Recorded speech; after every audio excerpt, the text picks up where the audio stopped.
Hey guys, welcome back to another video. This one's going to be dedicated to some quick tricks that you can use when right triangles are mentioned in a problem. Alright, let's get started. So what I want to talk about today is the two types of triangles, of right triangles, that you really want to recognize within the SAT and the ACT, because usually they'll be there, but unless you know this one thing or these two different triangle ratios, you won't be able to figure it out. Alright, so this will help you do that. The first right triangle that you'll see a lot is called the 3, 4, 5 triangle. And all that means is that the sides of the triangle are situated in the ratio of 3, 4, and 5. And what I mean by that is that you can break down all of the sides of the triangle by, like, you can divide all the sides of the triangle by the same number, and you'll get back to a 3, a 4, and a 5, right? Okay, so let's kind of practice what I mean by that, right? So one of the right triangles that you'll see a lot is a 3, 4, and 5, but it can also be the same thing as if you, let's say, multiply all sides by the same number. So let's say you multiply them all by 2. Right? So you multiply, you can say n equals 2 in this case, right? And so it would be 6 right here because you would multiply it. It would be an 8 here and a 10 here, right? And that's just some of the ways that you can break it down, or how it can look in different ways, because it all comes back to this ratio of 3, 4, and 5. Remember, you can divide it by the same number and get back to the same ratio. So 3, 4, and 5. Alright, and then using that same kind of thought process, we can look at the second example here, and it's called the 5, 12, 13 right triangle. And this one you can see as well, it has the same ratio, kind of like this, so it's a 5 to 12 to 13 ratio.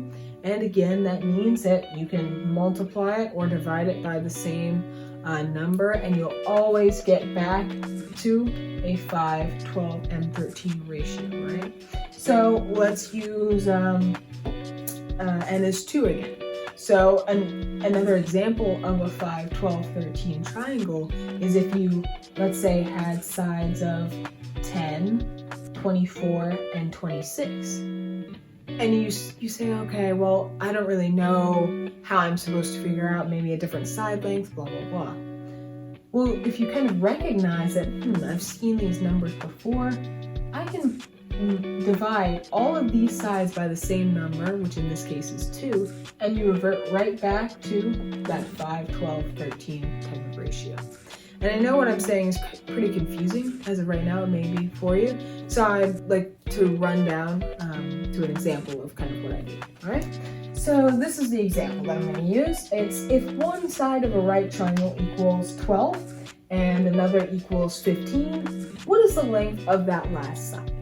So what you're thinking is like, okay, I don't know the other side of the triangle, and I also don't see these perfect ratios that I could use. But what you can do is think about, okay, let me think about these ratios for a minute and see if I can multiply these ratios by any number and see if they get these numbers. So let's try to multiply all the sides by 2 again, right? So I'm going to focus on this triangle first, actually, because it seems more realistic than having all the sides be in that ratio. All right, so let's look at this ratio for a minute. And it says that one of the sides is 12 and one of the sides equals 15, right? So I'm going to look at this, and let's see if I'm going to try to multiply this basic triangle by 2. So I'm going to multiply it by 2 and say, okay, well, that would equal 6, and that would equal 8, and this would equal 10. So obviously that's not what I'm looking for because you don't have the sides here. But let's see if I can multiply it by 3. Let's see. Because as I said before, it doesn't matter what number you divide it or multiply it by, it just has to be the same number for all of the sides, so that you get an even, I guess, division, so all the sides revert back to 3, 4, 5, right? So let's try to multiply these sides by 3, right? So you would get let's start here. So 15 and 12. And if you kind of look, you're like, okay, well, those are the sides that they wanted me to find in this triangle. So it must be you multiplying this basic triangle by 3, this ratio by 3, right? And that would get you 15 if you multiply 5 by 3, 12 if you multiply 4 by 3, and then all you have to do is find the length of the last side. So you must multiply this short side by 3 as well. So 3 times 3 equals 9, and you found the length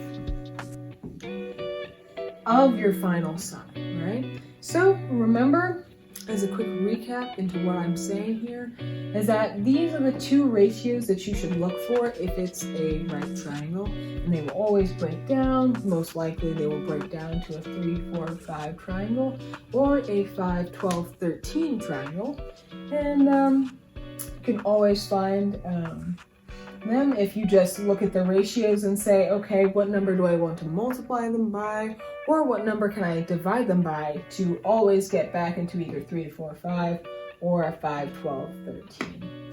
And this is a similar problem, or a pretty repetitive problem that you'll see on the SAT or ACT, or it'll just give you a basic triangle and it may have 2 of the side lengths from each of these triangles. So let's say it may take away this 5 and say, oh, what is the last length? What is the length of the last side? And you say, okay, well, there's no other way to figure that out other than the fact that I know that since this side is 12 and this side is 13, oh, this last side has to be 5 as well. So it can be structured like that as well, the SAT or ACT. All right, so let me know if you have any questions, and thank you for watching. I hope this helped.